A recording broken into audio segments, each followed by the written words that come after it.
Hi guys, and welcome back to TomTalks, and today we are doing a women's football roundup primarily for Manchester United. We'll also be looking at the WSL, the start of the Champions League, and a bit of England stuff as well. So let's go straight into the video and we'll round up the last couple of weeks for Manchester United women. They got their Champions League campaign off to a good start with a 1-0 win at Valerenga, thanks to a Man Utd Tissier penalty. Very good performance. I was a bit disappointed with the lack of finishing from Mallard, Turland and the other players who were playing that day, but we got the win. Tullis Joyce did a job, as did the defence. Comfortable win, deserved win.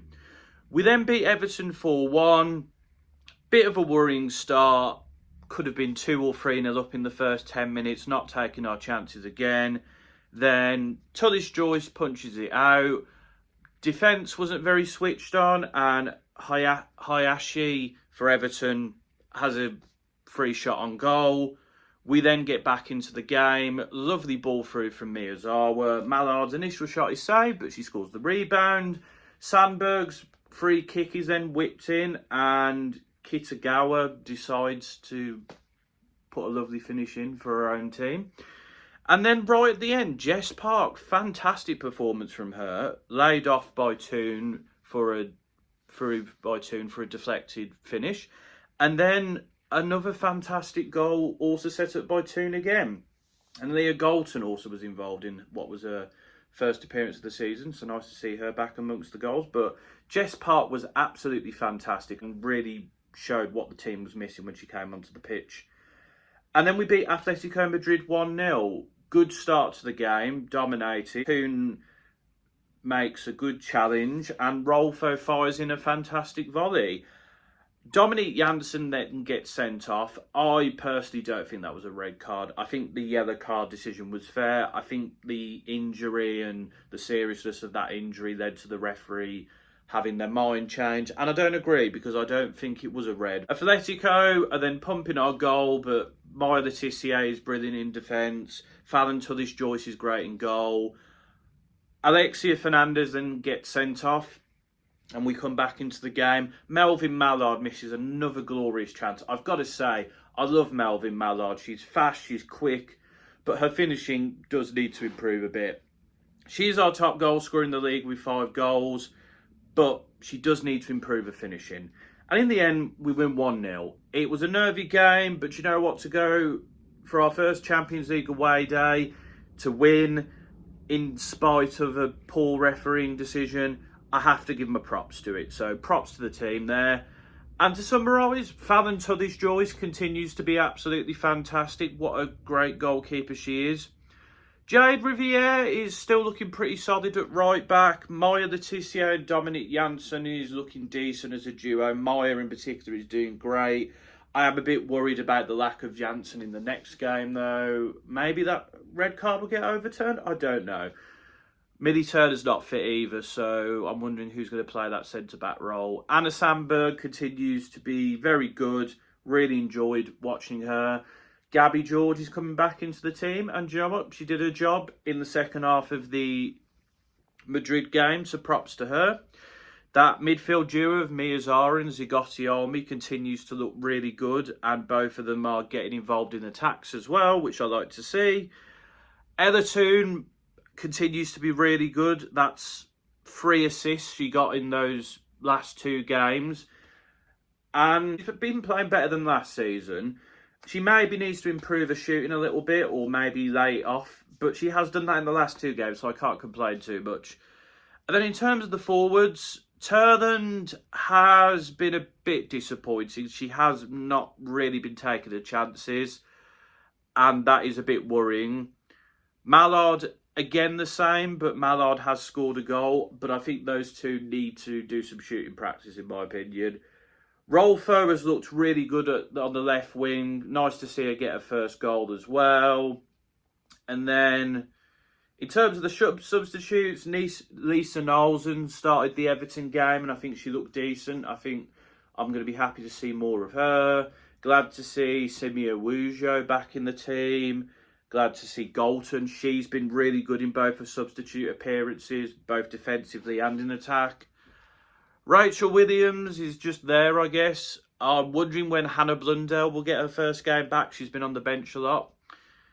And I think Bizette's injured, so hopefully she'll be back soon. And, of course, Jess Park continues to be brilliant. She's been nominated for Player of the Month. Will she win that? We'll have to see. I can't really complain about United. I can complain a little bit about the finishing. But, you know, that's 3 wins from 3. 2 hard fought-out victories in the Champions League, particularly in the second game. And the Everton game, we showed resilience and strength and then completely wiped them off the floor, which last season we wouldn't have done. We would have capitulated. We would have just fallen off a bit. So I've got to be happy with that. And we're 3rd in the league. We have maximum points and are the only team not to have conceded in the Champions League yet. So I can't really complain. And our next games over the couple of weeks after the international break, we've got Brighton away, which will be a tricky one. Brighton can cause problems. And Villa at home won't be a completely easy game either. But they are games that, if we want to be in a title race, we've got to win those games. And so far this season, you know, we've only dropped points against Arsenal and Chelsea. So if we keep win those 2 games, you know, I'll be happy with that. But we'll have to see. I'll have to see if this side is ready for a title challenge. I think they've got the capabilities to, and I think we've got a decent bench as well. But we'll have to see. There was the WSL. There was only 1 game week in the period that I'm covering. Chelsea is still top. They beat Spurs 1-0. Kira Walsh with the goal there. Chelsea do what Chelsea do, getting wins over the line. But, you know, they've been given difficult games, but they've overcome them so far. City are second. They managed to come from behind to beat Liverpool 2-1. They've looked decent, City. I think they've been very good. It's fair to say they are in the title race. I think the loss to Chelsea was disappointing, but they've won every other game since, including Arsenal. So, you know, United are 3rd. Spurs are 4th. Spurs are looking pretty good. They're looking like the best of the rest here. I don't think they'll be in the Champions League race because I don't think they'll pick up results against the bigger teams. Maybe they will against Arsenal, you know, there's a chance there, maybe. And I don't think we should take them for granted, but they look a lot better this season, Spurs, and I think their fans will be happy about that. Arsenal are in 5th. They beat Brighton 1-0 thanks to an own goal. Arsenal are looking a bit nervy, I've got to say. They're getting wins, but they're not looking too convincing about them. But we'll get on to the Champions League in a bit. But in terms of the league, they've got to step up a bit if they want to get Champions League football next year. London City are in 6th. Aslani scoring the only goal in a 1-0 win over West Ham. They're looking convincing. They're getting results. They're going to be fine. Brighton are in 7th. Again, they're good enough to be in that best of the rest conversation. Villa are in 8th. They drew 0-0 with Leicester. I think Villa have been okay the start of the season. I'm not sure they're quite at the levels of your London Cities and your Brightons and your Spurses. I mean, they got the draw against Arsenal, of course, but they're fine. Leicester, you know, they're plodding along nicely in 9th.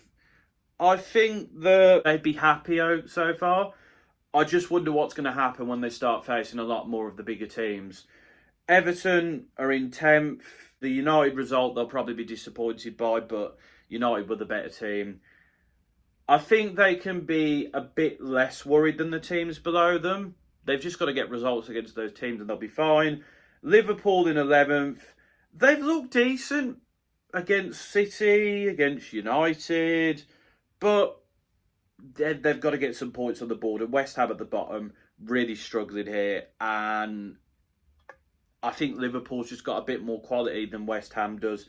And I think that's what will keep Liverpool out of that relegation playoff place. So that's the WSL. Chelsea, City, United, title race.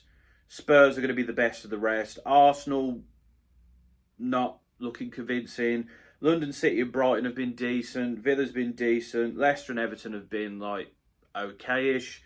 Liverpool and West Ham, though, need to get some points on the board. It's as simple as that, really. We'll get on to the Women's Champions League now. And Barcelona have got 2 wins from 2. Absolutely wiped the floor with Bayern 7-1. What a convincing victory there.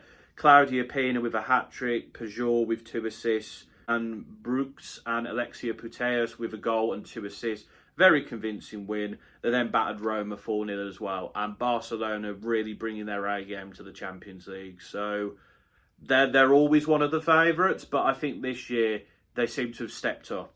United, of course, are on 6 points. Lyon are on 6. Took advantage of some poor mistakes from Van Domselaar to beat Arsenal 2-1. Demerny with 2 goals there. And then they got a comfortable win in the other game. Wolfsburg also have maximum points. They comfortably beat PSG 4-0, which I think is a very good result. And yeah, they've done what you expect of Wolfsburg so far. Real Madrid are also on 6 points. Wiped the floor with Roma 6-2. Redondo and Caroline Villa both bagging braces. Caicedo with 3 assists. And they also got a good win away at PSG as well. So Real Madrid looking pretty good so far. Chelsea are on 4 points. Disappointing draw with FC Twente, which Baltimore penalty had to save. But they comfortably beat Paris 4-0 with the new signing Thompson getting a goal and assist. I think Chelsea will be fine. The 20 game was probably a bit of a slip-up, but they can't afford any more slip-ups. And OHL also have 4 points. They drew with Paris. They've won their other game. Potentially a bit of a surprise package. We'll have to see. Juventus have bagged a win, as have Arsenal. After the defeat to Lyon, they beat Benfica. Alessia Russo has bagged goals in both of those games. I think she'll be key. As for Arsenal, Atletico Madrid, of course, won 6-0 in their first game, but United showed that when they come against bigger opposition, they might struggle. And then Bayern managed to beat Juventus 2-1 with Pernille Harder grabbing a goal and assist. So Bayern off the mark there. Paris and FC Twente have picked up a point, but no points so far for Benfica, PSG, St. Polten, Valerenga or Roma. I think PSG in particular is a bit of... I think they've had 2 difficult games, but they've not looked good. And United have got them next in the Champions League, so I'm hoping that that's a sign we'll get a win there. Valerenga have had 2 difficult games, and I think they've both managed to keep them low, so that's good. But yeah, Roma have not looked amazing so far. And Juventus, I think, have picked up the 1 win in so far. They picked up the 1 win, like I said. But yeah, it's been... I think how bad PSG have been is a bit of a shocker. I think that Bayern defeat to Barcelona, of course. Chelsea drawn with Twente. I think Arsenal have not had the best start. But yeah, I think, Barca, Lyon, Wolfsburg being favourites is no quite big shock there. Chelsea, we'll have to see how they recover from dropping points. And the same with Arsenal, really. But I don't think United are favourites here, and they've done what they needed to do. I just think we need to take our chances a bit more if we want to go far in the Champions League. And finally, in terms of club football, we'll finish off with the League Cup here. In Group A, Everton managed to beat Forest 4-3 on penalties after a 1-1 draw. Man City had a bit of a scare. They drew 3-3 with Newcastle, but won 7-6 on penalties there. As it stands, it's very close in that group. City have 5 points, Forest have 4, and both play each other in the final game. And then Everton-Newcastle will probably be keeping an eye on that game for second spot because, of course, the top teams all go through, and then the best of the second-place teams goes through, and then obviously United, Arsenal and Chelsea will join in the quarter-final stage. But City, having a bit of a struggle with that game. It's interesting. Group B, Liverpool get a 2-1 win at Durham. Maximum points for them so far. Sheffield United moving on to 5 points after they beat Sunderland 1-0. Sunderland and Durham are both out of the competition now. So it'll be a matter of who wins between Liverpool and Sheffield United for top spot. But Sheffield United, they've still got a decent chance of going through as one of the second best teams as well. So we'll have to see how that goes. In Group C, Southampton won 1-0 against Portsmouth. West Ham getting a 2-1 win against Brighton. Good result for them. Martinez with a goal and assist. Brighton then battered Southampton 3-0 with Seiki grabbing 2. And Charlton Portsmouth got cancelled. Don't know why that is, to be honest. So, Brighton have 1 game left. They're on 6 points. West Ham have 2 left. They're on 6 points. They're top. Southampton has 3. And then Portsmouth and Charlton have 0 points. So, Brighton at the moment in a decent spot in terms of going through as the best of the second place teams. I think West Ham are probably going to top that group quite comfortably because of the advantage they've already got and the game in hand there. But I think West Ham Southampton is probably going to be the big game that will have a deciding factor on this group. Group D, nice to see Emma Watson getting 2 goals on loan from United, of course, in Palace's 3-2 win at Ipswich. And Leicester beating London City Lionesses 1-0. So as it stands, Leicester are top on 6 points. Palace and London City are 3. And Ipswich has none, so all to play for in that group. I mean, Leicester-Palace will be the big game on the final day, but very interesting and all to play for in that group, to be honest. And then Group E, finally, Spurs beat Blues 3-0 with Holt grabbing 2 goals and an assist. Vinberg with 2 assists there. And Villa beating Bristol City 3-0. So Spurs have 5 points, Villa have 4, Blues have 2, and Bristol City has 1. It's going to be a very interesting final day in that group as well. And I mean, a Villa Blues derby is always going to be something to take note of. So, as it stands in the League Cup, Group A, Newcastle are basically out. It's going to be City, Forest, or Everton who go through. 4 points isn't going to be enough. So, I think Newcastle are out there. In Group B, Durham and Sunderland are out. Liverpool, Sheffield United are battling it out there. Group C, West Ham, Brighton and Southampton are going to be battling it out. In Group D, Leicester, Palace and London City. And then in Group E, Spurs, Villa. I don't think a win for Blues is going to be enough for the best of the second place teams, to be honest. But, you know. So, yeah, it's going to be a very interesting final day in that League Cup group stage. And finally, we'll quickly talk about internationals. So England, of course, have got games against Brazil and Australia, which will be good tests in terms of friendlies. The big news is, of course, Millie Bright has decided to retire. And, yeah, do you know what? Fair play. She's had a very good international career, captaining England to a European Championship. Got us to a... Well, did she captain? I'm not sure. I'll have to check that. She got us to a World Cup final as well. She'll be missed because she's a leader. She's a very talented defender, but she wants to perform for Chelsea. So, yeah, I'd say that's fair enough. The other big news is that Taylor Hines has been called up. So, has played for Jamaica in the past, but not competitively, so can play for England. Yeah, decisions like this I always find a bit weird because I think it's a bit insulting to like the team you used to play for to have played for them, but it's a friendly, so it doesn't count. I don't like that, to be honest. I mean, Taylor Hines is a very talented player, and I'm happy to have her in the England squad, but I think it's very disrespectful to Jamaica, and maybe the Jamaican Football Association need to do better there, but a bit disrespectful to Jamaica, I've got to say. Lucia Kendall's also got her first called up. She's been doing pretty well for Aston Villa, so that deserves something. And Grace Fisk, interestingly, has got her first call up because Katie Reid, who has been doing really well for Arsenal, has had to withdraw with injury, and Grace Clinton has as well. But it'll be interesting to see how Grace Fisk does. She's, of course, the captain of this Liverpool team. Liverpool haven't been doing well, but she's stood out. So, yeah, it'll be interesting.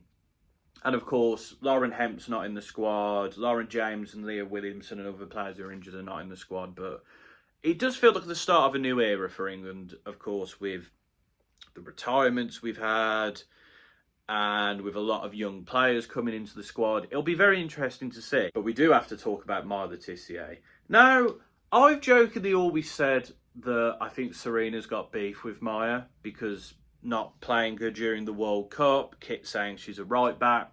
But this keeps going on now, and I'm starting to think, is the joke actually the truth? Because Maya Tissier is better than most of the other options at centre back. You know, in the era of Millie Bright and Leah Williamson, you go, fair enough, they're both very good centre backs. It's arguable, you know, as a United fan, maybe I'm a bit biased and I'll say I think they should be in there ahead of one of them two, but they're both quality centre backs.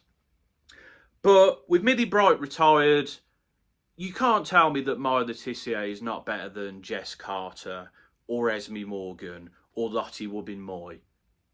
You know, Wobbin-Moy, who's a backup for Arsenal, Jess Carter and Esme Morgan, who are doing decently in America, but not amazing. And at that last tournament, Jess Carter did struggle a bit.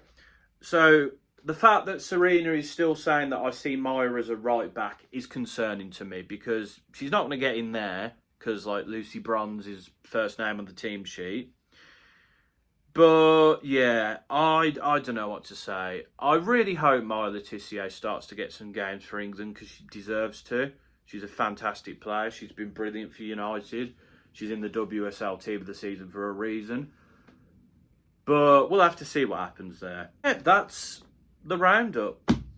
We've talked about Manchester United. We've talked about the WSL, the Champions League, the Women's League Cup.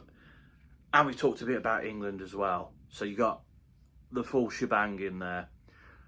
Let me know in the comments, do you think United are title challengers? Do you think that Arsenal have already ruled themselves out? Do you think Liverpool or West Ham can claw their season back?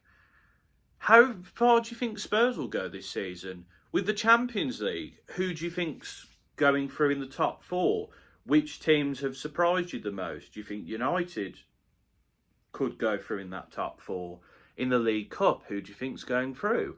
And as for England, what do you think about Maya Tissier, Millie Bright, the new call-ups? Let me know in the comments. Give the video a like if you enjoy it. Share it with your friends. And until next time, folks, this has been another TomTalks.